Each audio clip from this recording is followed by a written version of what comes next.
नमस्कार दोस्तों, स्वागत है आपका हमारे YouTube चैनल एडी एजुकेशन में। बाल विकास एवं शिक्षा शास्त्र, चाइल्ड डेवलपमेंट एंड पेडागोगी की आपकी क्लास चल रही है और जिसमें आपके 240 प्रश्न पूरे हो चुके हैं।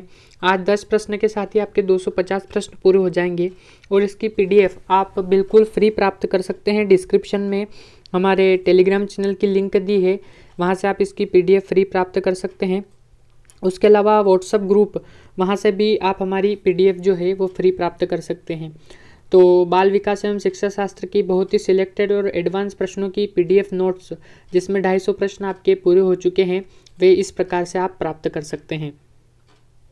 अब चलते हैं हमारे आज के पहले क्वेश्चन पर और अभी तक की क्लास का 241वां प्रश्न आपके सामने स्क्रीन पर है। प्रश्न है, शैक्षणिक स्तर के उन्नयन हेतु क्या किया जाना चाहिए? जिसका ऑप्शन पहला है योग्य शिक्षकों की भर्ती, दूसरा ऑप्शन है उन्नत किस्म के विद्यालय भवनों का निर्माण, तीसरा है कठोर अनुशासन और चौथा है पाठ्यक्रम में संशोधन। तो शैक्षणिक स्तर के उन्नयन हेतु यानी उसकी उच्च गुणवत्ता हेतु क्या किया जाना चाहिए, ये आपके सामने प्रश्न है और इसके 4 ऑप्शन दे रखे हैं, उसमें से एक ऑप्शन आपका सही आंसर है। तो इस प्रश्न का जो सही आंसर होगा वो होगा योग्य शिक्षकों की भर्ती की जानी चाहिए, यानी कि जो आपका पहला वाला ऑप्शन है वो इस प्रश्न का बिल्कुल सही आंसर है। अगला प्रश्न आपके सामने स्क्रीन पर है। अगला प्रश्न है, प्रोग्राम विधि से सीखने में क्या हानि है?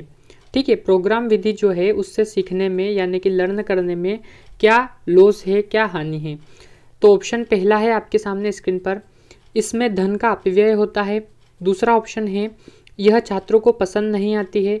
तीसरा है इसमें छात्रों को केवल पुस्तकीय ज्ञान होता है। ठीक है, और चौथा वाला जो ऑप्शन है वो है इसमें शिक्षक के व्यक्तित्व का प्रभाव छात्रों पर नहीं पड़ता। प्रोग्राम विधि से सीखने में क्या हानि है, ये हमारा प्रश्न है। ठीक है, तो 4 ऑप्शन में से आपका जो सही आंसर है वो है इसमें शिक्षक के व्यक्तित्व का प्रभाव छात्रों पर नहीं पड़ता। जो चौथा वाला ऑप्शन है आपका वो इस प्रश्न का बिल्कुल सही आंसर है। अगला प्रश्न आपके सामने स्क्रीन पर है। अगला प्रश्न है, ऑपरेशन ब्लैक बोर्ड का संबंध रहा है उच्च शिक्षा से, पहला ऑप्शन है इसका। ठीक है, दूसरा ऑप्शन है प्राथमिक शिक्षा से, तीसरा है प्रौढ़ शिक्षा से और चौथा है स्त्री शिक्षा से। तो उच्च शिक्षा ऑपरेशन ब्लैक बोर्ड का संबंध किससे रहा है? तो उच्च शिक्षा से लेकर आपके स्त्री शिक्षा तक 4 ऑप्शन दे रखे हैं, जिसमें प्राथमिक शिक्षा और प्रौढ़ शिक्षा भी सम्मिलित है। तो ऑपरेशन ब्लैक बोर्ड का जो संबंध रहा है वो रहा है प्राथमिक शिक्षा से। तो आपका जो दूसरा वाला ऑप्शन है वो इस प्रश्न का बिल्कुल सही आंसर है।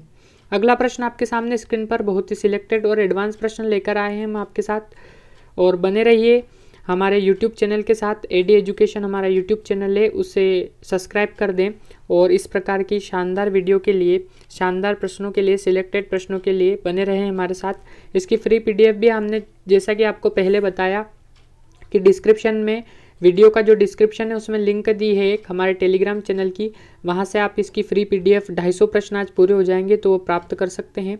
ठीक है, 244वां प्रश्न है हमारा, कक्षा में छात्रों की संख्या सामान्य से अधिक होने पर सबसे प्रमुख हानि यह होती है कि, 4 ऑप्शन दे रखे हैं आपके सामने। ठीक है, पहला ऑप्शन है छात्रों को कक्षा में बैठने की असुविधा होती है, छात्रों के बीच लड़ाई झगड़े होते रहते हैं, शिक्षक सभी छात्रों का नाम याद नहीं रख पाते, और चौथा जो ऑप्शन है वो है शिक्षक सभी छात्रों पर व्यक्तिगत रूप से ध्यान नहीं दे पाते। ये 4 ऑप्शन आपके सामने दे रखे हैं। ठीक है, तो इस प्रश्न का जो सही आंसर होगा वो होगा चौथा वाला ऑप्शन, कि शिक्षक सभी छात्रों पर व्यक्तिगत रूप से ध्यान नहीं दे पाते। ठीक है, आपका प्रश्न है कक्षा में छात्रों की संख्या सामान्य से अधिक होने पर सबसे प्रमुख हानि यह होती है कि शिक्षक सभी छात्रों पर व्यक्तिगत रूप से ध्यान नहीं दे पाते। यह आपका सही आंसर है इसका। अगला प्रश्न आपके सामने स्क्रीन पर, एक ही विधि से शिक्षण करने से छात्रों को बहुविध जानकारी मिलने में बाधा पहुंचती है, ये इसका पहला ऑप्शन है। दूसरा, छात्रों में शिक्षक के प्रति आदर का भाव समाप्त हो जाता है। तीसरा जो ऑप्शन है, छात्रों का विकास प्रभावित होता है, और चौथा है छात्र अध्ययन में अधिक रुचि लेते हैं। ठीक है, तो आपका एक ही विधि से शिक्षण करने से छात्रों को बहुविध जानकारी मिलने में बाधा पहुंचती है, जो पहला वाला ऑप्शन है वो आपका इस प्रश्न का बिल्कुल सही आंसर है। तो बाल विकास एवं शिक्षा शास्त्र से रिलेटेड बहुत ही शानदार और सिलेक्टेड प्रश्न आपके लिए लेकर आए हैं हम। बने रहिए हमारे साथ और देखते रहिए हमारा YouTube चैनल एडी एजुकेशन। ठीक है, अगला प्रश्न देख लेते हैं। अगला प्रश्न आपके सामने स्क्रीन पर है, बच्चों का अशुद्ध उच्चारण सुधारने के लिए आप क्या करेंगे। आपके सामने 4 ऑप्शन हैं। पहला ऑप्शन आपके सामने स्क्रीन पर है, शब्दों को बांटकर ब्लैक बोर्ड पर लिखेंगे। दूसरा जो ऑप्शन है वो है बच्चों को शुद्ध उच्चारण करके सुनाएंगे। तीसरा जो ऑप्शन है आपका वो है उनसे शुद्ध उच्चारण करने को कहेंगे। और चौथा है उपयुक्त सभी। ठीक है, तो बच्चों का अशुद्ध उच्चारण सुधारने के लिए आप क्या करेंगे। तो उपयुक्त तीनों जो बातें दे रखी है आपको कि शब्दों को बांटकर ब्लैक बोर्ड पर लिख देंगे, दूसरा है बच्चों को शुद्ध उच्चारण करके सुनाएंगे, तीसरा है उनसे शुद्ध उच्चारण करने को कहेंगे। ठीक है, तो तीनों ऑप्शन इसके अंतर्गत आपके सही हैं, यानी कि चौथा वाला ऑप्शन जिसमें उपयुक्त तो सभी दे रखा है आपको, वो आपका बिल्कुल सही आंसर है। अगला प्रश्न आपके सामने स्क्रीन पर है 247वां प्रश्न, आपके एक विद्यार्थी से पुस्तकालय की पुस्तक फट गई है। ठीक है, ये प्रश्न है आपका, तो आप क्या करेंगे। ये विचारात्मक प्रश्न भी कह सकते हैं हम इसको। ठीक है, तो इसमें आपको 4 ऑप्शन दे रखे हैं। पहला ऑप्शन है विद्यार्थी से नई पुस्तक लाकर देने को कहेंगे। दूसरा है विद्यार्थी से पुस्तक का मूल्य वसूल करेंगे। तीसरा जो ऑप्शन है वो है विद्यार्थी पर अर्थदंड लगाएंगे। और चौथा वाला जो ऑप्शन है, लास्ट ऑप्शन, वो है आपका कि विद्यार्थी से पुस्तक की मरम्मत कराने को कहेंगे। तो विद्यार्थी से पुस्तक की मरम्मत कराने को कहेंगे, जो चौथा वाला ऑप्शन है, जो लास्ट ऑप्शन है, वो आपका इस प्रश्न का बिल्कुल सही आंसर है। अगला प्रश्न आपके सामने स्क्रीन पर है, अनुशासन स्थापित करने का सबसे अच्छा माध्यम है, यानी कि डिसिप्लिन जो है वो स्थापित करना है और उसका सबसे अच्छा माध्यम कौन सा है।